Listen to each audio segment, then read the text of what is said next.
করতে পারবো না, ঠিক কিনা বলেন? আল্লাহ রাব্বুল আলামিন কুরআনুল হাকীমে অন্য আয়াতে কারীমার মধ্যে বলেন, قل لو كان البحر مدادا لكلمات ربي لنفد البحر قبل أن تنفد كلمات ربي ولو جئنا بمثله مددا। আল্লাহু আকবার বলুন। আল্লাহ বলতেছেন, পৃথিবীর জমিনে যত সাগরগুলি আছে, যত সাগর আমরা দেখতেছি, পৃথিবীর জমিনে যত সাগর আমাদের দৃষ্টি থেকে আড়ালে, পৃথিবীর 3 ভাগ করে 2 ভাগ সাগরে পরিণত হচ্ছে। আমি সবাই করুন, পুরো টেনশন দিন, কথা বলতে চেষ্টা করুন। সমস্ত সাগরের পানি দিয়ে যদি কালি বানানো হয়, যত গাছ আমরা দেখতে পাই, পৃথিবীর জমিনে গাছগুলি আছে, কেটে কেটে যদি কলম বানানো হয় আর লেখা শুরু করে দেওয়া হয়, পৃথিবীর সমস্ত কালি কলম শেষ হয়ে যাবে, কিন্তু আল্লাহ পাকের শান, আল্লাহ পাকের মান দুনিয়ার জমিনে প্রকাশ করা যাবে না। সুবহানাল্লাহ। এই যে আমরা বারবার সুবহানাল্লাহ বলতেছি, জোরে বলতেছি, কেউ মনে মনে বলতেছি, কেউ আস্তে বলতেছি, এই সুবহানাল্লাহ বললে কি ফায়দা হবে? বুখারী শরীফের মধ্যে হযরত আনাস রাদিয়াল্লাহু আনহু থেকে বর্ণিত, আল্লাহর হাবিব বলেন, মান ক্বালা সুবহানাল্লাহি ওয়া বিহামদিহি ওয়া ইয়াসাল্লাহু নাকলাতুন ফিল জান্নাহ, ঈমান ওয়ালা যখন জবান থেকে সুবহানাল্লাহ আওয়াজ বাহির করে, আল্লাহ পাক খুশি হয়ে জান্নাতের মধ্যে সেই বান্দার জন্য বিশাল বড় একটা গাছ তৈরি করে দেয়। কত বিশাল বড় গাছ! আল্লাহর হাবিব বুখারী শরীফের অন্য রিওয়ায়াতে বলেন, ইন্না ফিল জান্নাতি লাশাজারাতান ইয়াসিরু রাকিবু ফি যিল্লিহা মিআতা আম লা ইয়াকতারুহা। এত বিশাল বড় গাছ একবার সুবহানাল্লাহ বলার বিনিময়ে জান্নাতের মধ্যে বান্দার জন্য তৈরি হয়। আল্লাহর নবী বলেন, একটা তরতাজা ঘোড়া যদি 100 বছর লাগাতার দ্রুত গতিতে স্পিড দৌড়ায়, সেই গাছের ছায়া 100 বছরেও অতিক্রম করতে পারবে না। সুবহানাল্লাহ। এই মজলিস সাধারণ কোনো মজলিস না। এখানে বসে আমরা সবাই দুজাহানের সরদার মুহাম্মদুর রাসূলুল্লাহ সাল্লাল্লাহু আলাইহি ওয়াসাল্লামের উপরে আমরা সবাই একবার কমপক্ষে দরুদ পড়ছি না? একবার হলেও পড়ছি।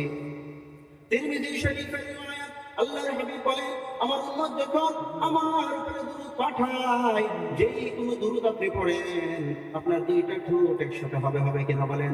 সাল্লাল্লাহু আলাইহি ওয়াসাল্লাম, সাল্লাল্লাহু আলা মুহাম্মাদ, 2টি ঠোঁট একসাথে হয়। আল্লাহর নবী বলেন, আমার উম্মত যখন আমার উপরে দরুদ পাঠায়, তখন তার 2টা ঠোঁট একসাথে মিশাদেরি হয়। সেই বান্দার নাম, তার বাবার নাম, তার দাদার নাম, এই জোড়াবন্দি গাঁয়ের নাম, এই অ্যাড্রেস সহ আমি রাসূলের রওজায় মদিনা পৌঁছতে দেরি হয় না। বলেন সুবহানাল্লাহ। আল্লাহর নবী বলেন, এই দরুদ আমার কাছে আমি আমানত হিসেবে রাখি। কিয়ামতের কঠিন ময়দানে যেদিন আমার গুনাহগার উম্মত পেরেশান হবে, মা সন্তানকে পরিচয় দিবে না, সন্তান মা বাবাকে পরিচয় দিবে না, বাবা সন্তানকে চিনবে না, এমন বড় ভাই ভাইকে চিনবে না। ইয়াউমা ইয়াফিরুল মারউ মিন আখি ওয়া উম্মিহি ওয়া আবিহি ওয়া সাহিবাতিহি ওয়া বানিহি, বিবি স্বামীর পরিচয় দিবে না, বন্ধু বান্ধব বন্ধুর পরিচয় দিবে না। সেদিন প্রত্যেকজন মানুষ লিকুল্লি ইমরিইন মিনহুম ইয়াউমা ইযিন শাআনুন ইউগনি, প্রত্যেকজন মানুষ নিজের চিন্তা করবে। সেদিন আল্লাহর হাবিব বলেন, সেই দুনিয়ার মধ্যে যে দরুদ আমি রাসূলের উপরে করেছিল, সেই আমানতের দরুদ নেকের পাল্লায় রাখার সাথে সাথে গুনার পাল্লা হালকা হয়ে যাবে, নেকের পাল্লাটা ওজনি হয়ে যাবে। আমার রাসূলের উপরে দরুদ খালি এই মজলিসের মধ্যে বসে দেখাই না, সরাসরি কথা বলা লাগবে? পুরো লাগবে নাই? কেন পড়তে হবে আর কেনই বা পড়বো না? আমার নবী, আপনার নবী সাধারণ কোন নবী না। যে নবী গোটা জিন্দেগি উম্মতের জন্য চিন্তা করতে করতে কাটাইছে। এই নবী উম্মতের চিন্তা করতে করতে 63 বছরের জিন্দেগি অতিবাহিত করেছে। দুনিয়ার মধ্যে ঘর করবে, বাড়ি করবে, ফলাফলের ভবিষ্যৎ বানিয়ে দিবে, এমন কোন চিন্তা রাহমাতুল লিল আলামিনের মিজাজের মধ্যে ছিল না। আমাদের চিন্তা, আমাদের ছেলেকে মানুষ করতে হবে, মেয়েকে মানুষ করতে হবে, সমাজের মধ্যে আমার স্টেটাস উঁচা করতে হবে। কিন্তু আপনারা বলি 60 বছরের জিন্দেগি, উম্মতের চিন্তা, উম্মতের চিন্তা, এই ময়দানে মাহশর যখন কায়েম হবে, উম্মতের চিন্তায় চিন্তিত হবে। জান্নাত যাওয়া আগ পর্যন্ত উম্মতের চিন্তায় চিন্তিত থাকবে। বলেন সুবহানাল্লাহ। সম্মানিত হাজিরিন, আপনার আমার নবী কেমন নবী? আমেনা নবীর মা, জন্মের আগে নবীজির বাবা দুনিয়ার জমিন থেকে বিদায় নিয়ে চলে গেছে। নবীজির মার পেটের মধ্যে যখন মুহাম্মদ নামে সন্তান আসছে, এলাকার মহিলা কিছু আসছে, আব্দুল মুত্তালিব নবীজির দাদা, খানায়ে কাবার জিম্মাদার, ওনার কাছে কি আবদার জানায় যে আপনার কাছে একটা নালিশ নিয়ে হাজির হয়েছি। কিছু পেটের কাছে দেখবেন অন্য সমালোচনা ব্যস্ত আছে না নাই? এই পেটেনগুলি আব্দুল মুত্তালিবের বলে গেছে, যেখানে রয়েছে আব্দুল মুত্তালিব জিগা কি লিখাইছ, আইসি তো একটা কথা লইয়া ওয়ারাঙ্গের বাড়ির বদলাম দেখুই কিবা ডর করতেছে।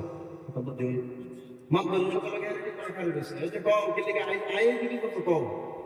তো ইদানিং দিনই কয়দিন ধরে লক্ষ্য করতেছি আন্নের পুত্র মারা গেছে, আব্দুল্লাহ নবীদের বাবা।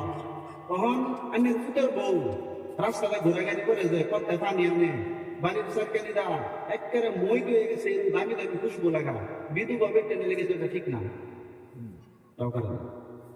আসলে না, আমরা সমাজের মধ্যে যদি বিধবা বেটে নিয়ে খুব ফ্যাশন করে তাহলে খারাপ তো হবে না, এটা সবই খারাপ করবো না। নাই আব্দুল মুত্তালিব এই নালিশ পাওয়ার পর আমেনাকে ডেকে আনছে, বলে তোমার বিরুদ্ধে এই নালিশ, তোমার পেটের মধ্যে আমার বংশের প্রদীপ, আমার ছেলে আব্দুল্লাহর সন্তান, এই সন্তান নিয়ে আমার বড় আশা আকাঙ্ক্ষা, তুমি বলে দামি দামি খুশবু ব্যবহার করো, কেন ব্যবহার করো?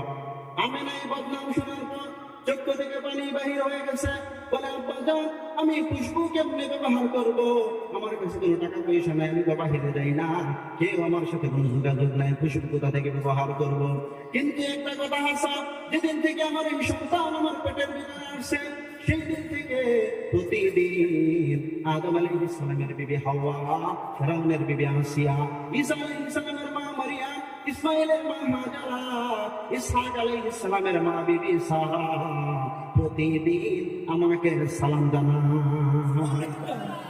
শুধু তাই না, আমি রাত্রে যখন বিছানায় যাই, আকাশ থেকে আমি শব্দ পাই, আমাকে যেন কেউ ওয়েলকাম জানাই, স্বাগতম জানাই, সালাম দেয়।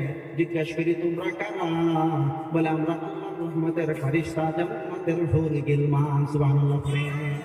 শুধু তাই না, আমেনা বলতেছে আব্বাজান শুধু তাই না, আমি যখন আমার সন্তান পেটে থাকার আগে কুয়া থেকে পানি উঠাইতে যাইতাম, গিয়া দেখতাম পানি কুয়ার নিচে রশি দিয়া টাইনা পানি উঠাইতে হইতো। কিন্তু যেদিন থেকে এই সন্তান আমার পেটের মধ্যে হাজির হয়েছে, আমি পানি উঠাইতে গিয়ে দেখি পানি তলে না, নিচে না, পানি আমি আমেনা যাতে কষ্ট না হয়, আমার সন্তানের যাতে কষ্ট না হয়, সেজন্য পানি উপরে উঠা গেছে। কথা বুঝতেছেন কি? সম্মানিত হাজিরিন, আমেনা বলা শুরু করে দিছে, এখানেই শেষ না। সেদিন থেকে আমার এই মুহাম্মদ, আমার এই সন্তান আমার পেটের মধ্যে আসছে, আমি যখন রাস্তা দিয়ে চলাফেরা করি, বাড়িতে থাকি, আমার ঘরটা মিষ্টি আম্বরে সুগন্ধময় হয়ে যায়। শুধু তাই না, আমি যখন কাদাতে পাড়া দেই, মানে ফেকের মধ্যে ফেক পর্যন্ত, যখন আমি কাদাতে পাড়া দেই, কাদা ফুল হয়ে যায়, পাথরের মধ্যে পাড়া দিলে পাথর মোমের মতো গলে যায়। সম্মানিত হাজিরিন, আমেনা বলা শুরু করে দিছে, আমার এই সন্তান 10 মাস আমার পেটের মধ্যে ছিল। দুনিয়ার মহিলারা গর্ভবতী যখন হয়, খাইতে পারে না, উঠতে পারে না, বসতে পারে না, কষ্ট হয়, হয় কিনা বলেন? পেট বড় হয়, সবাই জানতে পারে যে এই মহিলার পেটে বাচ্চা আছে। কিন্তু আমেনা সাক্ষী দিতেছে, আমি আমার মুহাম্মদ আমার পেটের ভিতরে ছিল, 10 মাসের ভিতরে কোনদিন আমার সন্তান নড়াচড়া করে নাই, পেট ব্যথা করে নাই, পেট বড় হয় নাই, এমন ভাবে আমার কোনো কষ্ট হয় নাই। 10 মাস আমার সন্তানকে পেটের ভিতরে রাখছি, আমি আমেনা টের পাই না।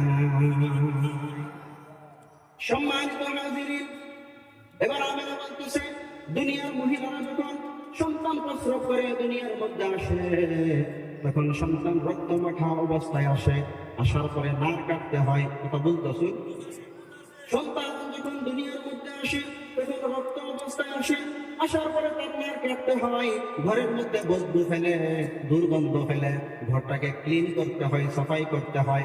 আমেনা বলতেছে, আমার মুহাম্মদ আমার সন্তান যখন আমার পেটের থেকে বাহির হয়েছে, আমার ঘর সুগন্ধময়